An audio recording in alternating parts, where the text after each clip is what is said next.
السلام علیکم ناظرین، آج رابعہ احسن ایک درد بھری حقیقت لے کر آپ کے سامنے حاضر ہیں۔ آج میں اس مجبور ہاتھی کا ذکر کروں گی جس کو کمبوڈیا بھیج دیا گیا ہے۔ ناظرین، میرا تعلق بھی شہر اقتدار اسلام آباد سے ہے اور اسی وجہ سے میرا بھی بعض اوقات مرغزار چڑیا گھر میں بچوں کو تفریح کی غرض سے لے جانا ہوا۔ وہاں کاون ہاتھی کے پیروں میں پڑی بیڑیاں دیکھ کر ہمیشہ دکھ ہوا۔ ناظرین، یہ تو وہی بات ہوئی کہ برِ صغیر کے لوگوں سے زیادہ بہتر کون جان سکتا ہے کہ ترک وطن کا کیا مطلب ہے۔ ویڈیو میں آگے بڑھنے سے پہلے میرا چینل سبسکرائب کر دیجئے، ویڈیو لائک کر دیجئے اور بیل آئیکن پریس کر دیجئے۔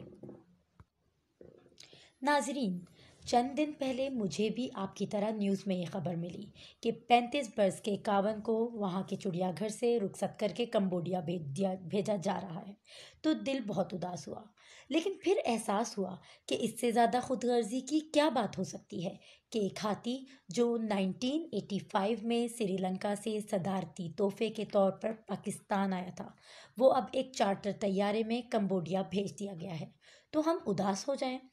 اس پوری کہانی میں سب سے صدمے کی بات یہ ہے کہ جب وہ بڑا ہوا اور اس نے شدید تنہائی محسوس کی تو اس پر جھنجھلاہٹ کے دورے پڑنے لگے۔ ایسے میں چڑیا گھر کی انتظامیہ کو یہ خوف محسوس ہوا کہ کہیں وہ طیش میں آ کر سیر کے لیے آنے والوں کو نقصان نہ پہنچا دے۔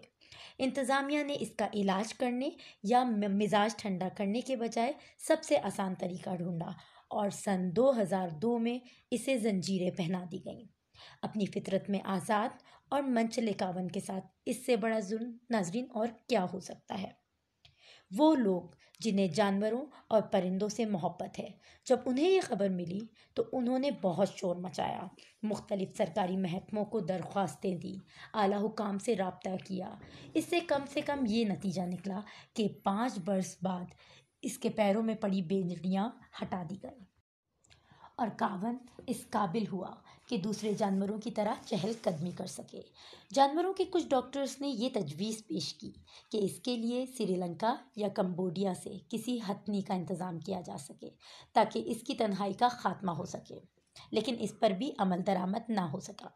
یہ مئی 2020 کا واقعہ ہے جب اسلام آباد ہائی کورٹ نے یہ حکم دیا کہ 35 سالہ کاون کو آزاد کر دیا جائے اور اسے کسی ایسے ملک بھیجا جائے جہاں وہ انسانوں، معاف کیجیے گا، جانوروں کی طرح زندگی گزار سکے۔ ناظرین، اب پاکستانی حکومت کو یہ مسئلہ درپیش ہوا کہ ہاتھی کھڑا رہ کر ہی سوتا ہے تو پھر اسے ایک جگہ سے دوسری جگہ کیسے منتقل کیا جائے۔ اس مسئلے پر ماہرین نے بہت بحث و مباحثہ کیا۔ آخر کار یہ طے پایا کہ اگر اسے کسی دور دراز ملک بھیجنا ہے تو اس کے لیے ایک نہایت مضبوط پنجرہ بنوایا جائے اور کاون کو نیند کے انجیکشنز لگا کر پنجرے میں بند کر کے بھیج دیا جائے۔ اللہ کر کے ایک روسی کارگو طیارے کا انتظام ہوا۔ اس میں پنجرہ رکھ کر اسے نٹ بورڈ سے اچھی طرح کس دیا گیا۔ کچھ دن کے لیے چڑیا گھر میں بھی ایک ایسا ہی پنجرہ رکھا گیا اور کاون کو اس میں رکھا گیا یہاں تک کہ وہ اس جگہ کا عادی ہو گیا۔ آخر کار وہ دن بھی آ گیا جب کاون کو روانہ کرنا تھا۔ کاون سے محبت کرنے والے اور اس کی خدمت کرنے والوں کے دل دکھ سے رنجیدہ تھے۔ کاون کی روانگی سے پہلے اس کے چاہنے والوں کا اس سے ملاقات کے لیے تانتا بندھا رہا۔ لوگ مختلف قسم کی پسندیدہ چیزوں سے اس کی تواضع کرتے رہے۔ کاون کے لیے رقص و موسیقی کی محفلیں سجائی گئیں، رخصتی کے نغمے گائے گئے جس پر کاون جھومتا رہا۔ صرف یہی نہیں ناظرین، رخصتی سے کچھ روز قبل وزیر آئے جنہوں نے کاون کے ساتھ تصویریں کھنچوائیں اور انہی میں صدر پاکستان بھی شامل ہیں۔ ناظرین، کاون شاید اس خوشگوار سلوک پر حیران بھی ہوتا ہو، اس لیے کہ یہ بھی ہم ہی ہیں جنہوں نے 5 برس تک کاون کو زنجیروں میں باندھ کر رکھا۔ شاید وہ یہ سب دیکھ کر حیران ہوتا ہو یا یہ ہماری حالت پر ہنستا ہو، جنہیں یہ بھی اندازہ نہیں کہ آزادی کیا ہے اور غلامی کیا۔ ناظرین، جانور ایک بے ضرر اور محبت کرنے والی مخلوق ہیں۔ یہاں تو انسانوں کے حقوق پوری طرح پامال ہو رہے ہیں تو جانوروں کے حقوق کون ادا کرے گا؟ ناظرین، مجھے ایک نظم بہت اچھی لگی، میں آپ کے ساتھ ضرور شیئر کرنا چاہوں گی۔ ایک ہاتھی ہماری زمین کے ماحول کے بارے میں کچھ سوچ رہا ہے۔